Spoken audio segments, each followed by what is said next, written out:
Sir, I have one small question actually.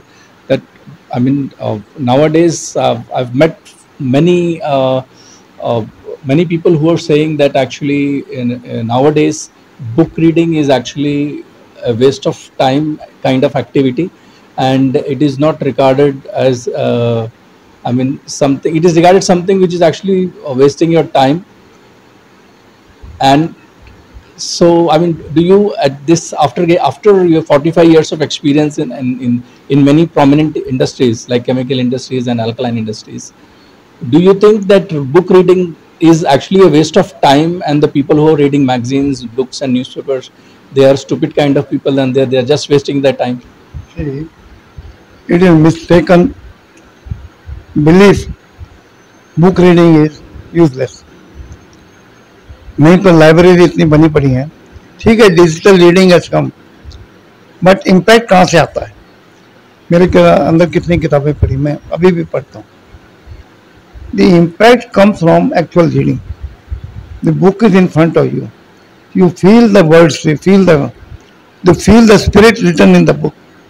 आप ये नहीं कह सकते कि मैंने वहां से पढ़ ली, सब कुछ समय. Today quick solutions are available, but lasting solution to the satisfaction of a technocrat or anybody, any successful people don't believe that book reading is wastage of time. Book reading is actual knowledge given by the. आप जो किताब लिखते हो, lot of knowledge has come. There are lot of explanation given, paragraph by paragraph. They try to make you understand. In Google or in anywhere, they are giving one solution to one problem, and that solution is unilateral, one line. एक alternative क्या है और क्या हो सकता है, पूरा explanation क्या है? They are writing the text without any explanations. हर आदमी उसको समझ पाएगा एक ही बार रीडिंग में? It is not possible. उसके लिए किताबें जरूरी हैं, मल्टीपल चॉइसेस आर जरूरी. आप एक आपने आर्टिकल पढ़ लिया तो आप सोचे आप इंटेलिजेंट बन गए. You can argue, you can say, but actual intelligence doesn't come from internet and software. It comes, internet is a tool for knowledge management, but it is not a knowledge creator. Knowledge के लिए आपको किताब पढ़नी पड़ेगी. But you feel personally. Sir क्या बोलते हैं? ये देखिए, किताब जो इंटरनेट पे लिखा है ना, कोई लाइन उसने लिखा है, उसका थिंकिंग उसने अपने हिसाब से लिख दिया.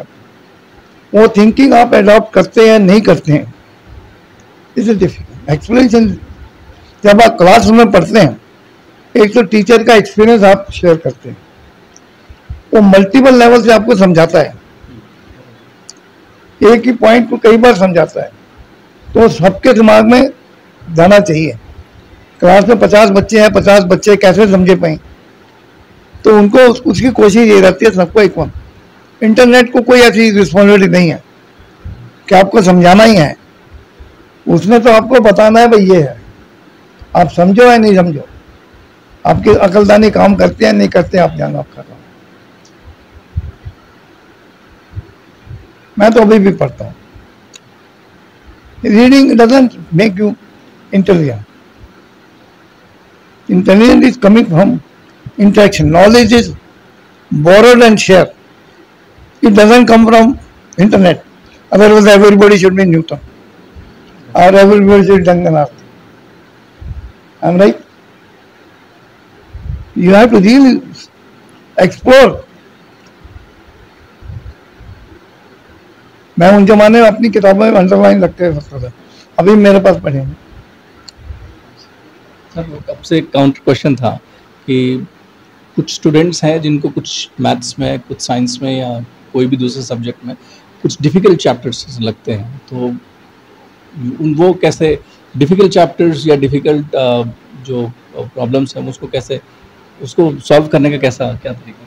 देखिए, मल्टीपल चॉइसेस आते हैं, but teacher is the best person resource who has taught them, because उनको नॉलेज है, वो पर्सनल इम्पैक्ट सामने बैठे हैं, वो आपको समझा सकते हैं. आप देखो कोचिंग सेंटर की मैं एडवोकेट नहीं करता हूँ, they are useless people. For example maths है सर, तो मैथ्स में there are various divisions, I mean मैंने अलग अलग चीज़ें आती हैं ना। फॉर एग्जांपल इन अरिथमेटिक में मान लीजिए for example algebra, I am just for example I mean you are well versed with other things, but in algebra you are facing some problem. So how would you learn algebra then? नहीं देखिए भाई, वही बोलते हैं, जो teacher है आपका classroom teacher, वही आपको समझा सकता है, वही पढ़ा सकता है, क्योंकि सामने बैठा है। Moment to deviate from attention, वो दोबारा समझाएगा, 3 बार समझाएगा, 5 बार।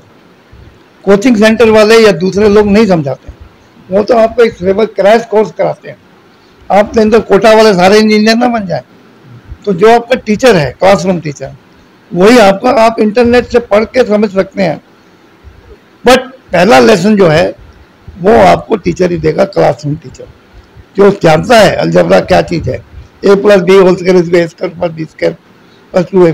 वो हमारे टीचर ही को बताते हैं, ये लोग बता सकते हैं।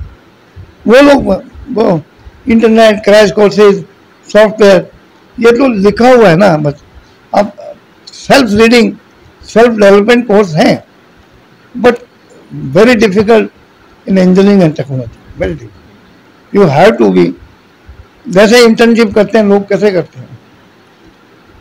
अगर ऐसे ही सारे पढ़ाई करके डॉक्टर बन जाते हैं तो इंटर्नशिप करने की क्या जरूरत है? तो आपको तो अपने टीचर्स के पास जाना पड़ेगा, क्लासरूम में जाना पड़ेगा और उनसे ही सीखना पड़ेगा, वही सिखा सकते हैं। आजकल थोड़ा कमर्शियलाइजेशन हो गया है, बट उसका कोई चॉइस नहीं है आपके पास। आप देखिए ना, 500 से 500 नंबर आते हैं, लेकिन एडमिशन नहीं मिलते। नॉलेज एवरेज है, हमारे 70% थे, यहाँ पंजाब यूनिवर्सिटी मेरिट लिस्ट में थे, because we have studied from books, studied with the help of teacher. जहाँ पे हम कमजोर होते थे, टीचर स्पेशल ट्यूशन लेते थे, स्पेशल क्लासेस लेते थे। आज कमर्शियलाइजेशन हो गया, but still classroom teaching is the best. Online course करके आप डिग्री मिल जाएगी, आपको इंफॉर्मेशन मिलती है, नॉलेज नहीं मिलती। You get my point, you get information, आपको नॉलेज तो मिलती है आपको, यही नहीं। आप anything you read is information, but it is not your knowledge. कल दूसरा इंफॉर्मेशन, दूसरी नॉलेज। तो नॉलेज तो है फोकस्ड रीडिंग में आती है, and then you have to be unidirectional. हाँ, आप मल्टी डायरेक्शन में नॉलेज, आपका आज ये किया, कल वो किया, आज मेडिकल पढ़ा, फिर इंजीनियर पढ़ी। कुछ लोग होते हैं genius, but I am not talking all the people, I am talking students like us, those who have to have a gradual Sir, one